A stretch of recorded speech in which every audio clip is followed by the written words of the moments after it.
Hello, I'm Charla Long with Lipscomb University School of Transformaging. It is my privilege to present Part 5 in a 9-part series on the Quilts Bridge Payment Submission Process on behalf of the Bureau of TennCare. In Part 5, we'll be looking at documenting quality measures, in particular those in the category of culture change, quality of life. So quality of life and culture change, that was the second most important aspect of quality from the consumer's perspective, and as a result it carries a pretty significant point value at 30 of the 100 possible total points. It is comprised of two different areas: person-centered culture change practices and member, resident, and family input. When you look at person-centered culture change practices, you may not be sure of exactly what we mean by that, so I want to take some time to really explain it. What is a person-centered culture change practices assessment? Well, it's actually an assessment designed to determine whether care is being delivered in an individualized way based on the needs and preferences of each individual resident, and which supports each resident's choice and autonomy. The fundamental aspects of this type of an assessment include things about the home-like environment and care practices which support residents in exercising choice in their daily lives. So it's very different than a member resident satisfaction survey, because this one's tailored specifically to that individualized way of care.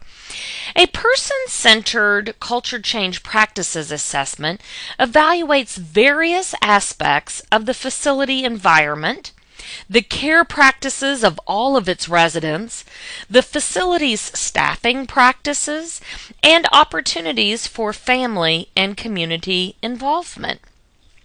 So the question you ask yourself is, did the facility conduct a person-centered culture change practices assessment between July 1, 2013 and June 30, 2014? If you did, I'll walk you through how to document that and to get it ready for your submission. If you have done that, you'll earn 5 points for the current quarter and for every subsequent quarter of the bridge year. But if you haven't, you can still conduct a person-centered culture change practices assessment during a subsequent quarter, and you'll receive these points for all the following quarters of the bridge year. So what's the required documentation for a person-centered culture change practices assessment? Well, you just have to create a PDF of a blank copy of the PCCC practices assessment that you conducted, title the document with your facility name, then followed by the number 10, and make sure it's a PDF, and it'll be ready for uploading during the submission process. You should also create a PDF of your person-centered culture change practices assessment report that shows the data that you actually received after doing the assessment. This document should be titled with your facility name, followed by the number 11, since that is the corresponding attachment number, and ensure that it is a PDF document. You will need the description of the methodology, sample size, number of respondents, how the responses were gathered, dates, and the results, the data results as well. So just like what you've seen in the other satisfaction surveys in Part 4 of this training, you're doing something similar here in that person-centered culture change practices assessment area as well. Just like with those, if you conducted an assessment and then you pursued improvement based on the results of that assessment, you actually get 10 points in this current quarter. That's 10 out of the total 100 come from having done the assessment and utilized it. Now, just because you pursue improvement, you don't get points in this category unless you actually did that assessment. So you got to have both the assessment plus the pursuit of improved person-centered culture change practices. So that's a really important distinction for you to make. Make sure you submit a copy of your documentation, and we'll talk about what kind of documentation in just a couple of seconds.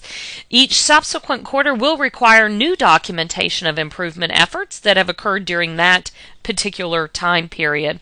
You don't have to pursue different or distinct areas of improvement each quarter, but you must be pursuing a new, at least a new line of improvement.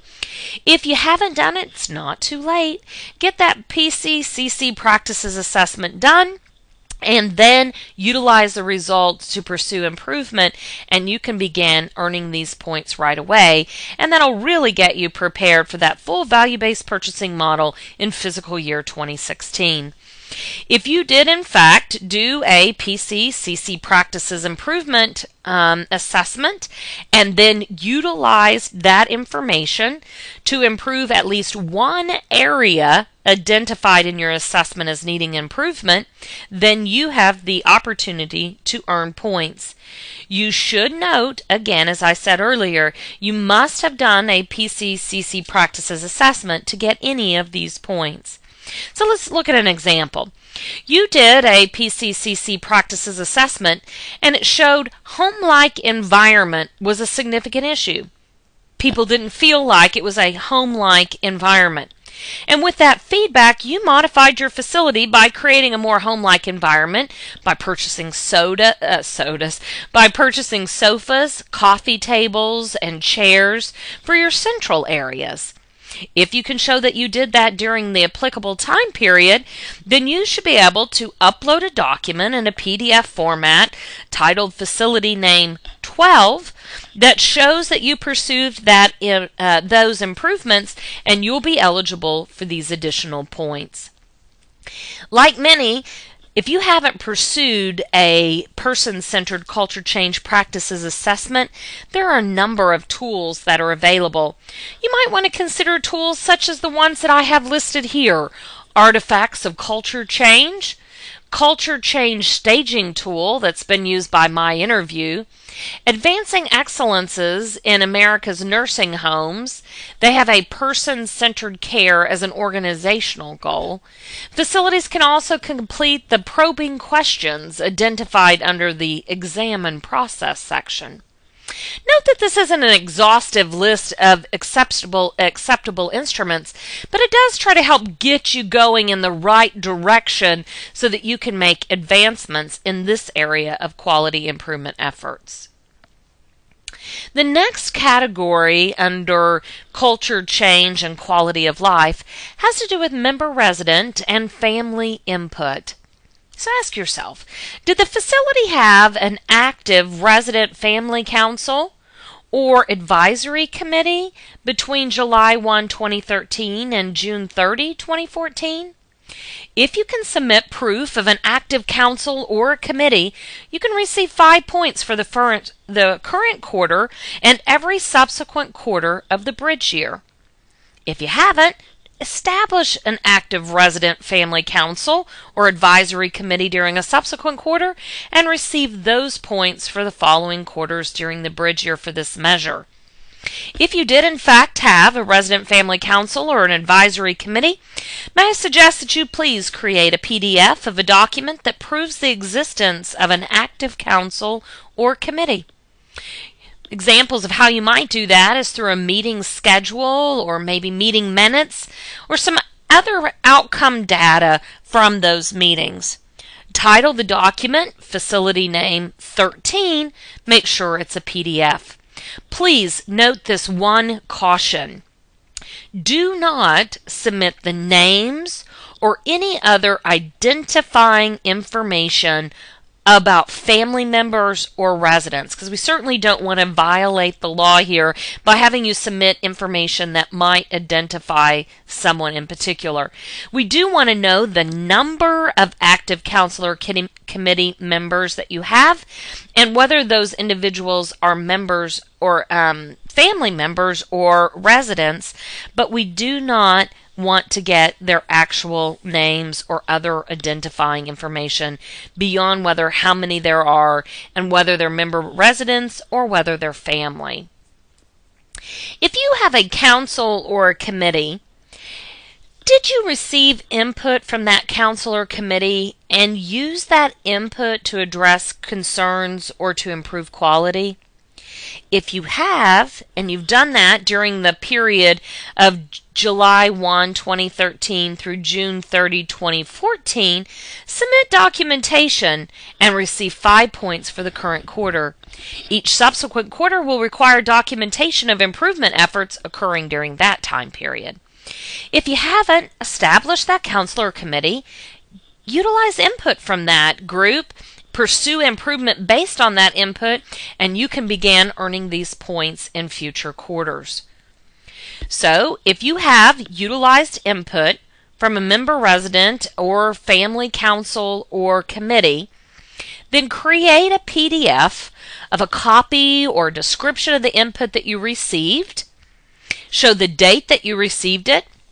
Title that document Facility Name followed by 14.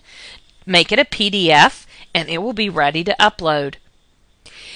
What I'd like you to do next is to create a PDF that shows how you address that input. So the first of these, document 14, is what did they tell you? Like, oh, we really wish we would have at least 2 menu alternatives at every meal. And when we only have one choice, we just don't like it. Could you please give us 2 choices? So that's your document 14, the input that you received. Document 15 is showing how your facility used that input to pursue quality improvement. So this might be an implementation proof that you actually implemented 2 alternatives at each meal, and you can provide some sort of evidence or attestation of that during the applicable time period, that being July 1, 2013 through June 30, 2014. So title the document Facility Name 15, make sure it's a PDF, and it'll all be ready to input when you do your submission form. Another part of this member family input section is, did the facility actively seek resident family input in the development of individual care plans? Including, did you give sufficient notice and help accommodate the schedules of residents and families? All of that occurring again between our July 1, 2013 and June 30, 2014 time period. If you can submit proof of actively seeking resident family input in the development of individual care plans, and you can show that you gave sufficient notice and accommodations of schedules, then you could receive 5 points for the current quarter and for every subsequent quarter of the bridge year for this measure. If you've not been able to do that and you've not involved your family and member residents in the development of those individual care plans, or you haven't given us sufficient notice or accommodated their schedules, then adjust your policies and practices and your procedures to actively seek this input in the development of individual care plans, and you could begin earning those points in future quarters. So what's the documentation that we would need? Well, we need you to create a PDF showing that the facility strives to encourage and to accommodate resident family input in care plan meetings. This could be some sort of an internal procedural document and proof of active good faith in following this procedure. That's an example of what you might want to attach. If you do that, title the document Facility Name followed by 16, and you should have an adequate documentation of this element of the model.